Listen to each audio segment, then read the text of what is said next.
किस तरह से आर्टिफिशियल इंटेलिजेंस काम करता है, क्या पॉजिटिव मायने हैं, क्या नेगेटिव मायने हैं।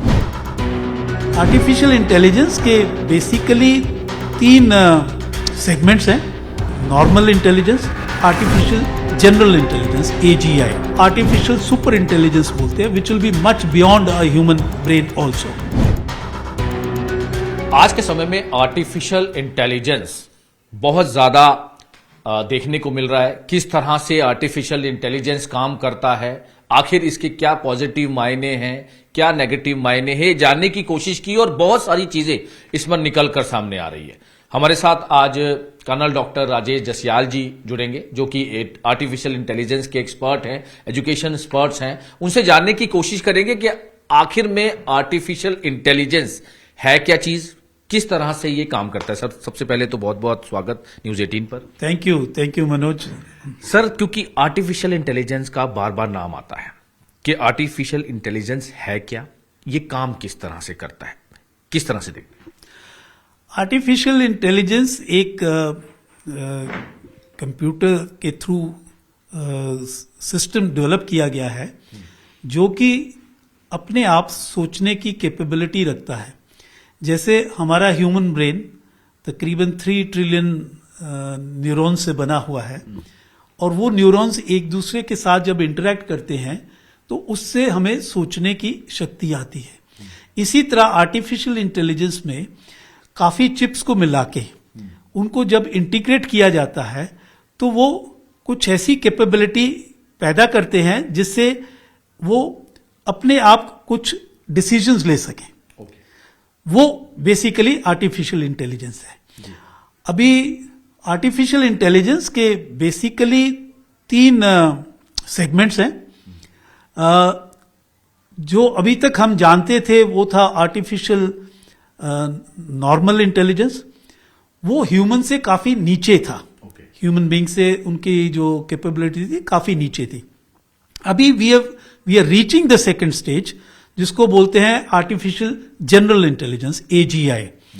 AGI is almost equal to a human brain. Now I cannot say कि हमने ह्यूमन ब्रेन के बिल्कुल मुकाबले में हम पहुंच गए हैं या कितना नीचे हैं, क्योंकि कुछ सिस्टम जिसको हम जनरेटिव आर्टिफिशियल इंटेलिजेंस के नाम से जानते हैं, जेन AI, वो ज्यादातर अमेरिका में बने थे और उनसे हम कुछ ऐसे टास्क कर सकते थे जो which are equal to a human intelligence.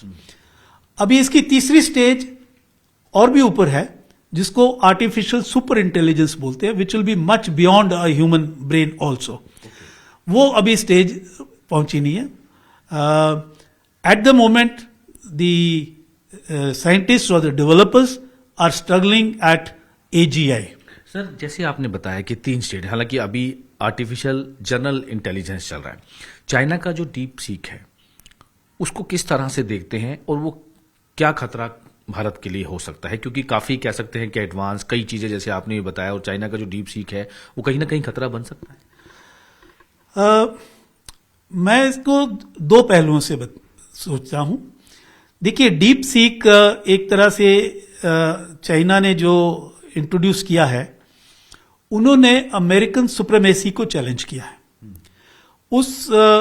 अभी तक अमेरिका में चैट GPT, जो कि ओपन AI नाम की कंपनी था, उनका था, और माइक्रोसॉफ्ट का जेमिनी और मेटा का लामा, ये 3 ज्यादा पॉपुलर सिस्टम थे। और भी हैं तकरीबन 20-25 और पॉपुलर सिस्टम्स हैं, लेकिन ये 3 सबसे बड़े थे क्योंकि ये 3 बड़ी कंपनियां थी। और ये एक तरह से पूरे आर्टिफिशियल इंटेलिजेंस को, जिसको जनरेटिव आर्टिफिशियल इंटेलिजेंस बोलते हैं, उसको कंट्रोल कर रहे थे। जब ये चाइना का DeepSeek about week 10 days ago launch हुआ है, तो उससे इनको काफी खतरा हो गया। खतरा इसलिए कि अभी तक ये कंपनियां बहुत बड़े बड़े बजट से ये अपने सिस्टम बना रही थी, एंड इन्होंने बहुत कम पैसे में वो सिस्टम रेडी कर दिया है। और जिस तरह के वो GPUs या चिप्स लगा रहे थे, for example chat GPT uses about 10,000 GPUs, either H100 या H200, इनमें से कोई भी चिप वो यूज करते हैं। और चाइनीज जो अभी डीप सीक है, सपोजिटली ये जो खबर उन्होंने शेयर की है कि हमने सिर्फ 2000 चिप से बना लिया है। अब इसमें कितनी सच्चाई है या कितना इसमें एक तरह का जिंगोइज्म है या जबरदस्ती की मार्केटिंग है, वी डोंट नो। बट उनके किसी प्राइवेट डेवलपर ने ये बनाया है, his name is Liang Wenfeng, और उसकी एक यंग लेडी डेवलपर है जिसका नाम है Luo fully. She has become a star all over the world because she was the one who integrated all the systems, and उनकी वजह से अभी काफी खलबली मची है। अभी आपका क्वेश्चन जो है, इसके दो पहलू ये है कि एक तो अगर ये अच्छा सिस्टम है तो इसका मतलब है आर्टिफिशियल इंटेलिजेंस बहुत सस्ते कॉस्ट से भी बनाई जा सकती है, और वो तो एक अच्छी न्यूज है।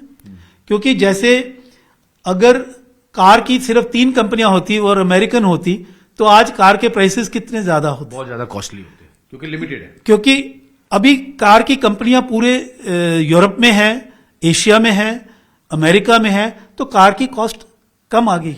हमारे देश के अंदर भी कार की कंपनी कारों की कॉस्ट कम आई क्योंकि कंपनी आ गई, कंपटीशन।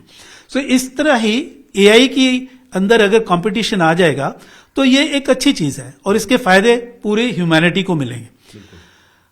अब जो खतरे वाली बात है वो ये है कि लोग ज्यादातर चाइनीज आइटम्स को एकदम बिलीव नहीं करते हैं, because China is a controlled society, it is a government controlled society. So हो सकता है कि उसमें कुछ डेटा ब्रीच हो, कोई आपका डेटा कलेक्ट करके मिसयूज कर सके लेटर ऑन। अब इन खतरों से हमें सावधान रहना है। वैसे टेक्नोलॉजी और साइंस एक ऐसी चीज है, जैसे आज बसंत पंचमी का दिन है, सरस्वती का दिन है, सरस्वती जी को जितना बांटो तो उतनी बढ़ती है। इसी तरह से साइंस भी जितना आप बांटोगे उतना आगे बढ़ेगी और ह्यूमैनिटी को फायदा होगा। ये मेरी पॉजिटिव सोच है। Yes, unethical use and misuse of AI is also equally dangerous. Misuse तो जहां पे पॉजिटिव है वह नेगेटिव है, क्योंकि सोशल मीडिया प्लेटफॉर्म जैसे पहले भी हमने बताया। इसके अलावा सर, जैसे आपने चैट जीपीटी की बात की, अमेरिकन कंपनी से इंट्रोड्यूस किया, कई इस तरह की बड़ी कंपनीज है और इसमें 80 बिलियन से भी ज्यादा इस पर खर्च करने का बात की गई है। किस तरह से देखते हैं, क्योंकि सर इंडिया में हालांकि इतना बजट नहीं है एआई का, उसको किस तरह से देखते हैं? क्योंकि देखिए आर्टिफिशियल इंटेलिजेंस की बहुत आगे एडवांस अगर हम बात करें, अपडेटेड है, अब तो आर्टिफिशियल इंटेलिजेंस का ही जमाना है, लेकिन कहीं ना कहीं आपको लगता है इंडिया इज अ लेट कमर। हम इस चीज के लिए ज्यादा हमारे अंदर ये जो जागृति आई है वो पिछले 3-4 साल से आई है। हमने शुरू किया था सेमीकंडक्टर बनाने से कि हम इंडिया के अंदर सेमीकंडक्टर्स बनाएंगे। हमारे प्रधानमंत्री जी ने सेमीकंडक्टर ऑफ इंडिया के अंदर काफी इन्वेस्टमेंट करवाई, गुजरात के अंदर कंपनियां खुल रही हैं। इसके अलावा हमने